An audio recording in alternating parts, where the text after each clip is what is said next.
The latest. Thank you for your love and support. I appreciate you all those who are sending me super thanks. I say thank you to my old and new subscribers. I say thank you for the support that you give to my channel. The newly elected president of the United States of America, Donald Trump, is sending a shocking warning to Africa and Brics. According to him, any nation that is trying to trade outside the United States dollar will receive sanctions, and he's going to put tariffs on their goods and products. That's Joe Biden didn't do it the right way, and that is why the United States currency is falling. And he will do everything possible in his power to revive it and turn things around. Everybody is fighting for their nations and whatsoever belong to them except Africa. Even a 200% tariff, because we're not going to let them come in to our country and destroy what's left of our auto industry, because it's a failing industry, just like it's a failing country right now. We're a failing country. You know, we're a nation in decline. I hope you know that. Doesn't make me feel good to say it, but we're not going to be a nation in decline for very long. Perhaps the most important element of my plan to make America extraordinarily wealthy again has to do with reciprocity. It's a word that's very important in my plan because, you know, we generally don't charge tariffs. I started that process. It was so great with the vans and the small trucks, et cetera, I told you about. But we really don't charge. I mean, China will charge us a 200% tariff. Brazil is a big charger. The biggest charger of all is India. India is a very big charger. We have a great relationship with India. I did, and with especially the leader, Modi. He's a great leader, great man. Really is a great man. He's brought it together. He's done a great job, but they probably charge as much. I mean, I think they probably charge more than, in many ways, China, but they do it with a smile, you know, they do it sort of a nicer charge. They say, thank you so much for purchasing from India. Harley Davidson came to the White House a long time ago during my second year, and I met with them. And they were based, I guess, in Wisconsin. And I said, how's business? Good, good. What are the bad countries? Well, India is very tough, and they gave me some others. Why? Tariffs. I said, why, what are they? And they had said like 150%, some massive amount. I said, so do you sell many motorcycles? And because you think people want to buy a Harley, right? Anyway, no, we sell very few in India, but they want us to go there. They said, if you go there and build your plant there, we're not going to charge you anything. I mean, you can do whatever you want. I said, I don't like that. And lo and behold, I see they went and they built the plant, and now they do their business with India. They probably do it outside of India too. Plenty. They built a very big plant. Many countries, they do that. And then all of a sudden you hear that they're leaving Milwaukee or they're leaving wherever they may be located. It's very sad to see it.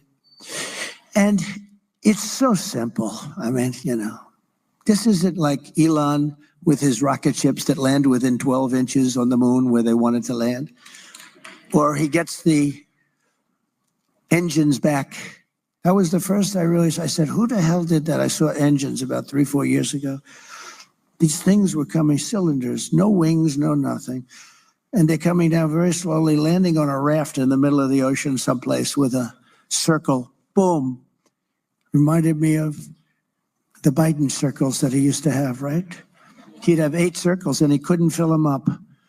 But then I heard he beat us with the popular vote. I don't know. Couldn't fill up the 8 circles. I always loved those circles. They were so beautiful.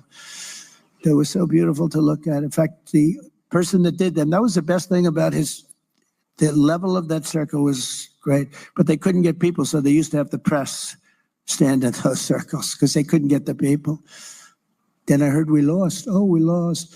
No, we're never going to let that happen again.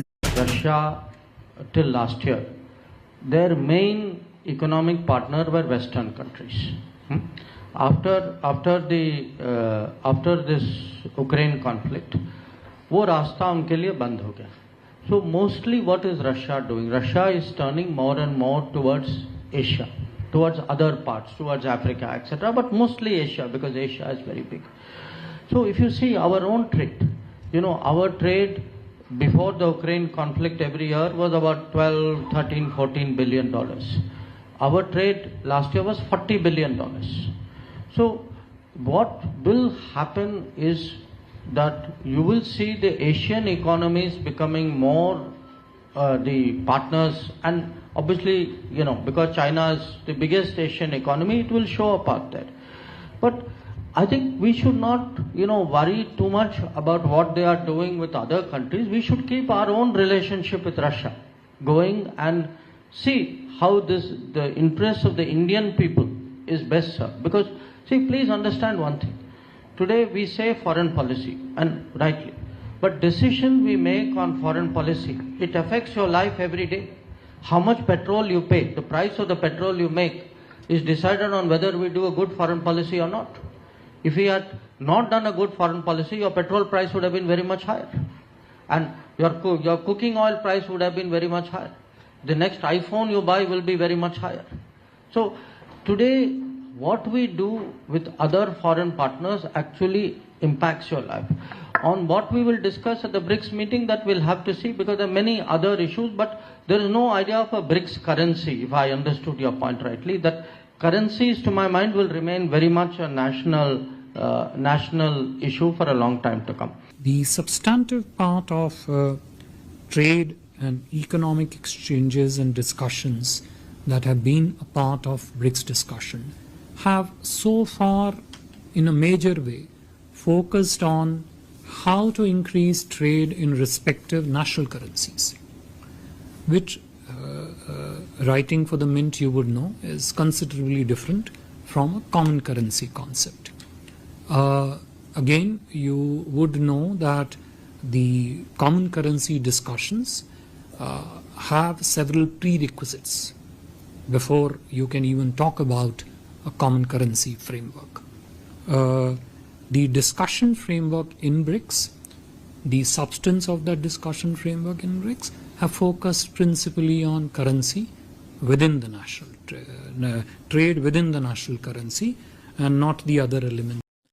If we are scared about the West putting sanctions on us simply because we have decided not to trade in their currency, we do not need them as much as they do. They need us more than we do. So we should also have a plan B as to what to do to stand up to ourselves. We have tried for several years to create this single currency in Africa, yet we have still not been able to do it. We don't know what our leaders are doing for decades that we do not have a single currency that Africa will trade in. Why? Because the oppressor says, if you do this, this is going to happen.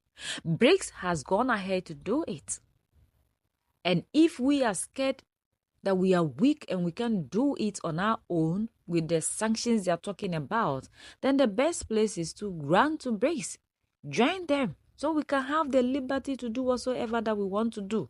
Even if we do not join them, we still have the rights and everything possible that we need to create our own currency. Mali, Niger, and Burkina Faso are doing it. They've shown us the way and said it is possible. So why are we so scared of these people?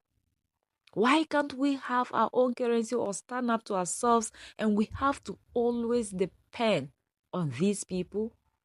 They are messy. It is time. We can do it. United we stand. When we unite under one umbrella with one currency, there is no Western nation or currency that can beat the African currency, because we have the pure gold. So that's the latest around the world and in the United States of America.